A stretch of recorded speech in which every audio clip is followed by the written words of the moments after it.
हरे कृष्णा। तो आज हम चर्चा करेंगे कि एकादशी का व्रत हमें क्यों करना चाहिए। व्रतों में सबसे बड़ा व्रत माना गया है एकादशी का व्रत। बहुत से ऐसे भक्त हैं जो कृष्ण भगवान की कृपा पाना चाहते हैं, वे एकादशी का व्रत करते हैं।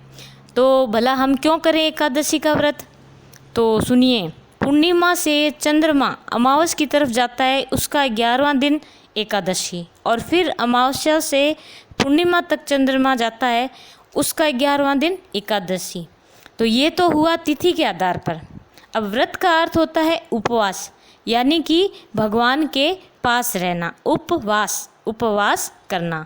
उपवास करके हम भगवान के समीप जा सकते हैं। अब कोई कह दे कि भाई भूखा रह के उपवास करके भगवान के पास कैसे पहुंचा जा सकता है? तो व्रत का अर्थ होता है कि हमारी जितनी भी इंद्रियां होती है उनको भगवान की ओर लगाना होता है।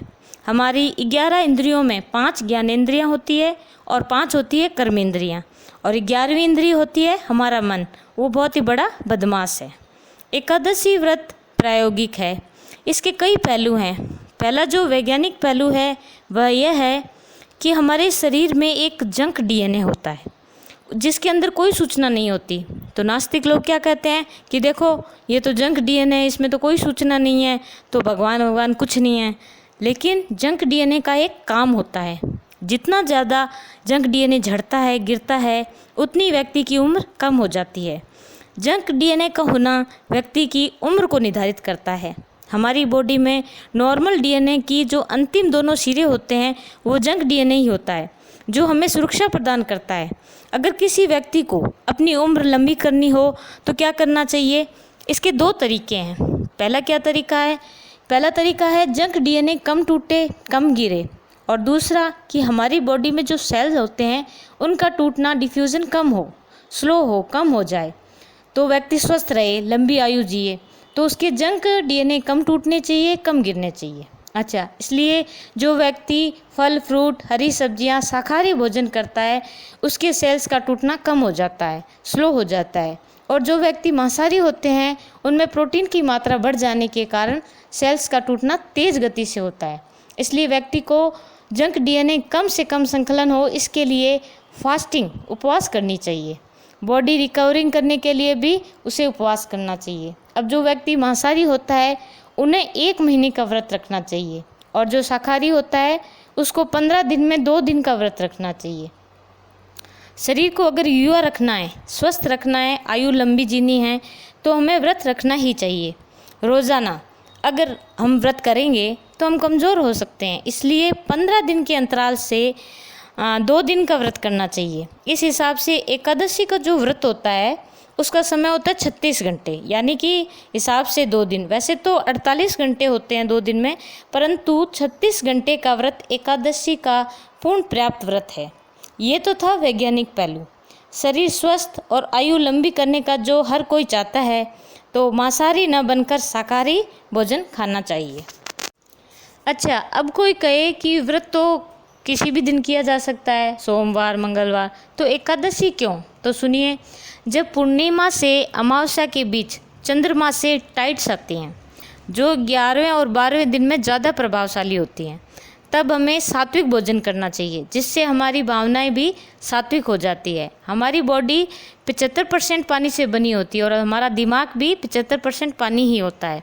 और जो व्यक्ति मांसाहारी होता है उसमें तामसिक भावनाएं ज़्यादा होती है, उसमें मनोविकार, गुस्सेल, चिड़चिड़ा स्वभाव हो जाता है।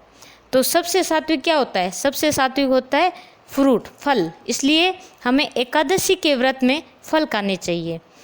एक और पहलू है, जब कोई भी हम चीज़ खाते हैं तो हमारे दिमाग में चौथे दिन जाकर लगती है।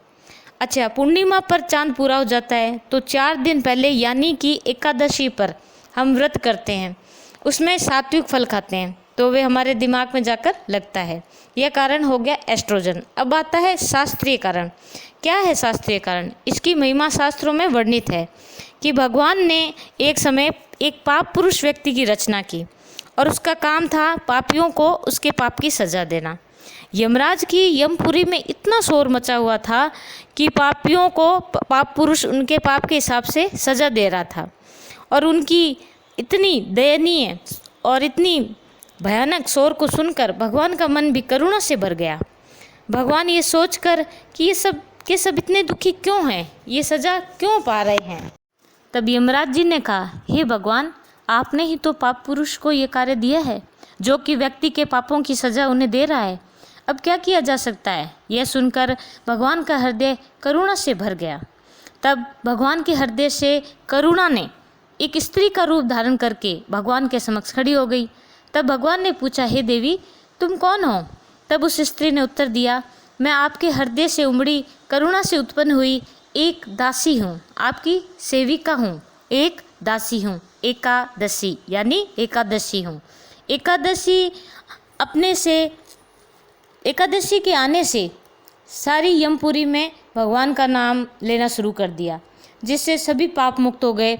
तब पाप पुरुष भगवान के चरणों में गिरकर बोला कि हे भगवान, अगर इस एकादशी के फलस्वरूप सभी पाप मुक्त हो जाएंगे तो भला मेरा क्या काम, और आपने मुझे क्यों बनाया, मुझे भी तो कोई शरण दीजिए। तब भगवान ने कहा कि तुम एकादशी के दिन अन्न में जाकर रहना। तब से पाप पुरुष एकादशी के दिन अन्न में आकर वास करता है, क्योंकि अगर कोई व्यक्ति एकादशी के दिन अन्न खाता है तो वह पाप का भागी होता है, और अन्न खाकर उसकी बॉडी है वो अंदरूनी से साफ नहीं हो पाती, और वही व्रत अगर करके फल खाता है तो उसके शरीर की आंतरिक साफ सफाई हो जाती है। ये सब वैज्ञानिक पहलू है। एक और कहानी आती है शास्त्रों में कि भगवान मुरु नामक राक्षस से कई लंबे समय से लड़ रहे होते हैं। युद्ध बहुत लंबा समय चलता है, हजारों वर्षों तक चलता है। तब भगवान क्या करते हैं कि लीला करते हैं। भगवान कहते हैं कि भाई मैं तो बहुत थक गया हूँ, अब आराम करना चाहता हूँ। तब उनके भीतर से एक देवी प्रकट होती है और मुरु नामक राक्षस को एक ही झटके में, एक ही पल में ख़त्म कर देती है। तो भगवान पूछते हैं, हे देवी, तुम कौन हो। तब देवी बोलती है, मैं आपकी सेविका हूँ, आपके हृदय से उत्पन्न करुणा से उत्पन्न हुई हूँ, एक दासी हूँ, एकादशी हूँ। तो जब भगवान की एक सेविका एकादशी मुरु नामक राक्षस का विनाश कर सकती है तो कितनी शक्तिशाली है, ये अनुमान लगाया जा सकता है। जो कोई एकादशी का व्रत करता है पापों से पूर्णतः मुक्त हो जाता है और भगवान को प्राप्त कर लेता है। शारीरिक, मानसिक, आध्यात्मिक तीनों चीज़ों में जिसको भी ऊपर उठना हो उसे एकादशी के व्रत का पालन करना चाहिए। आशा है इस वीडियो को देखने सुनने के बाद आपके सारे संशय मिट जाएंगे। फिर भी अगर कोई गलती हो जाए तो भगवान मुझे क्षमा करे। अच्छा, एक और बात, अगर टाइड्स का अर्थ होता है गुरुत्वाकर्षण के प्रभाव स्वरूप जो समुद्र की लहरें होती हैं उनको चंद्रमा अपनी ओर खींचता है। हरे कृष्णा।